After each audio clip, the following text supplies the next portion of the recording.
Hi there, welcome to Nonsense Whisky. My name's Vin PF, and on today's episode I'm going to be covering some Irish whiskey.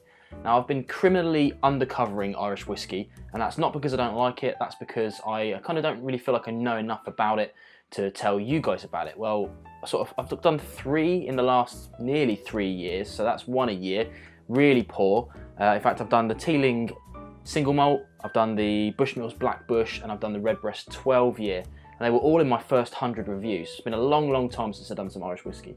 Well, this year I'm going to be doing 2 things a little bit more often, and that's Irish whiskey and American rye whiskies. 2 areas that I don't really know incredible amounts about. So I'm going to learn it, I'm going to drink it, I'm going to bring those whiskies to you guys.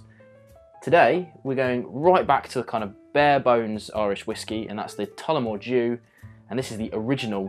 Well, it doesn't say original on the bottle, it's kind of their original bottling. I also have a 14-year sample up there, so I'll bring that to you eventually, but I wanted to cover this one first.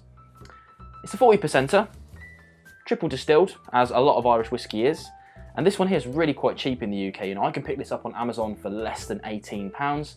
That sort of puts it in the same price brackets as the Aldi whiskies I've been covering a lot. We'll see how this compares to that, I guess. But a little bit more about the distillery first.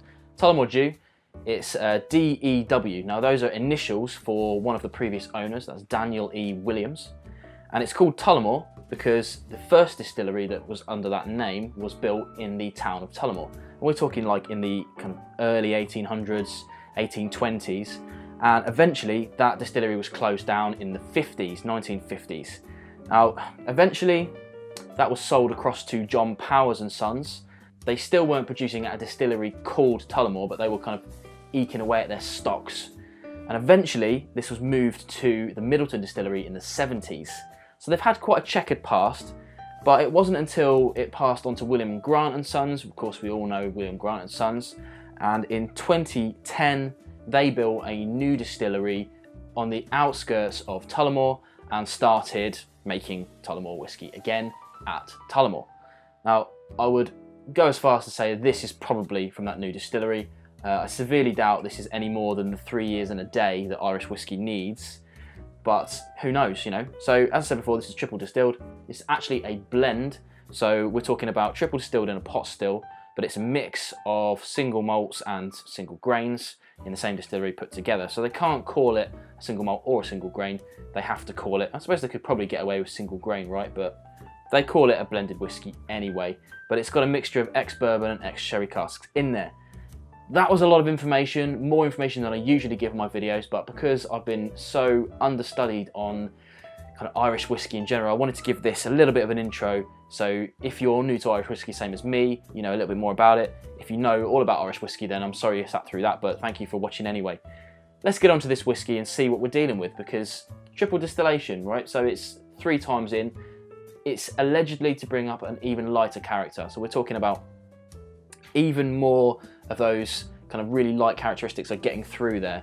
So let's have our nose and see what we got. Now it's incredibly fresh and clean on the nose. For me, I get lots of orchard apples and honey. So it's very Speyside-y, I think, you know, on the lighter side of the Speysides. Probably akin to something like Tom and Tull or something like that. Let's try on the palate.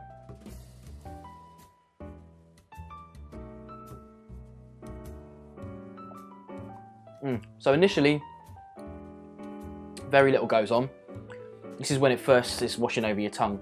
For me, it's quite watery, but somewhere after a couple of seconds of that, some spice kicks in, more of those appley notes and the honey notes from the nose come through.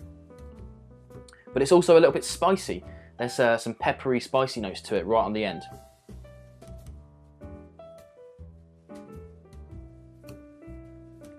And all that kind of translates into a really nice, well-rounded dram. It's not overly complex.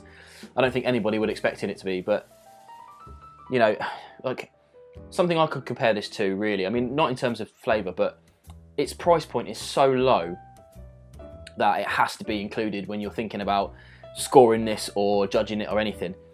You know, there's some Scotch whiskies out there that are in the £30 mark, and they're on the same level as this, you know, and this is a good half of that sort of price. Really well priced, really well rounded. It's not going to, you know, maybe it will win awards, but it's not going to win any particularly like Whiskey of the Year awards or anything like that, but it's not trying to. It's just trying to be a nice, easygoing dram, cheap enough for everyone to buy, and for me, it's a bit of a winner. You know, I don't cover Irish whiskey not because I don't like it. It's more like lack of opportunity, or, you know, I've got lots of Scotch to cover. I have got some Irish up there that I am going to go through, but no more excuses on the Irish front. I'm going to be doing a lot more. So if you want to see more Irish whiskey from me, then click the like button, because that'll be a perfect teller to let me know that you're interested. And of course, check out more videos just like this one. See you soon. They still weren't producing distillery out and